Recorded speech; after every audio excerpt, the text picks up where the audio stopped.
Team's got to be ready to go. Come New Year's Eve, 9:30 Eastern. I don't care about Ryan Seacrest. I care about that game.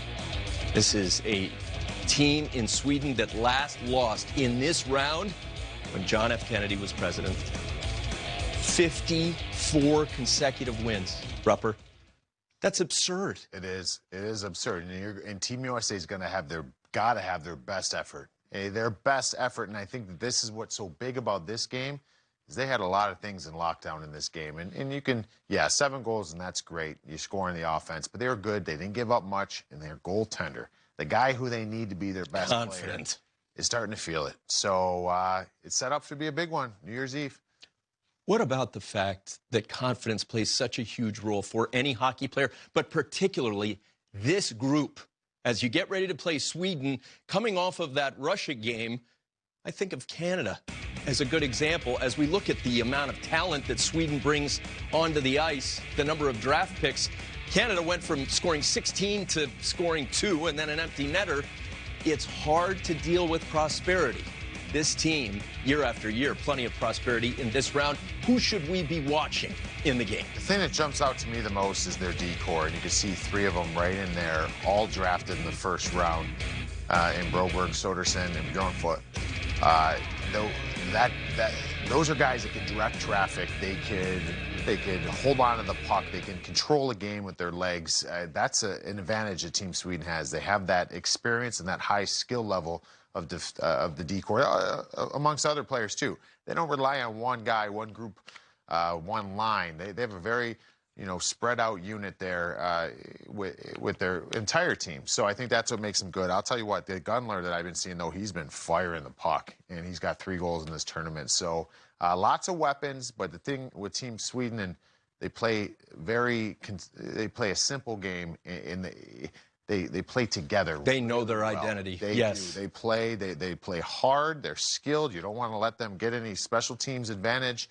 They got their hands full, Team USA does, in this one. I won't eat Swedish fish during the tournament. It's the sacrifice I make, and I feel like it helps. No, you should want to eat Swedish fish, wouldn't you? Why? Why? You're eating Sweden. I don't want to support them. Okay.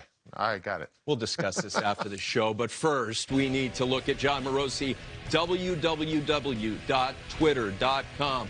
Nate Lehman said the USA hockey staff has a, quote, tough decision on the starting goaltender for the Sweden game on Thursday after back-to-back shutouts from 2 different goalies. Lehman said overall U.S. goaltending plan is back on track.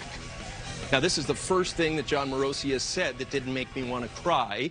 The guy's unbelievable, okay? All of his up-close and personals, my goodness, Kleenex every time.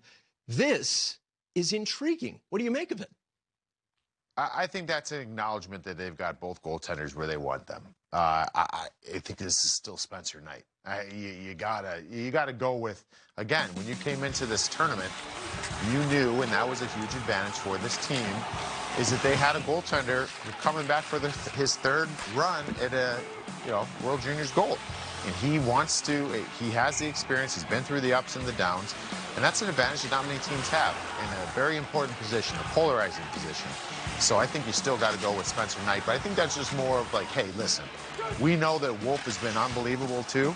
We've got 2 great goaltenders, so we're in a really good spot right now.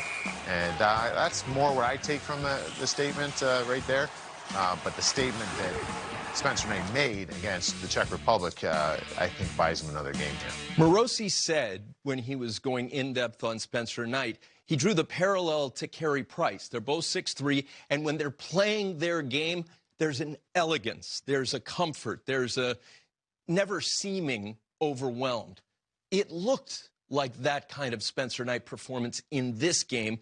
Would it impact his confidence if they were to go with Wolf, if he had to sit and watch, or because he was so good in this game, would he be okay with it? Yeah, I don't know. I mean, every goalie wants to play, and you'll be a good teammate and a good partner, and it goes both ways for both guys. But, yeah, you want to play. You are here, and he came into this tournament knowing that he is the starting goaltender for Team USA. So, I think that that's another point, though, is that confidence is such a big thing. You you don't want to move forward and potentially get to a medal round with not knowing if your confidence of your starting goalie is shaken. So I think you either you make it with the guy or you don't with the guy. And Spencer Knight, to me, is the guy. He is such a special goalie. When he's got it going, what a thrill to watch. We're going to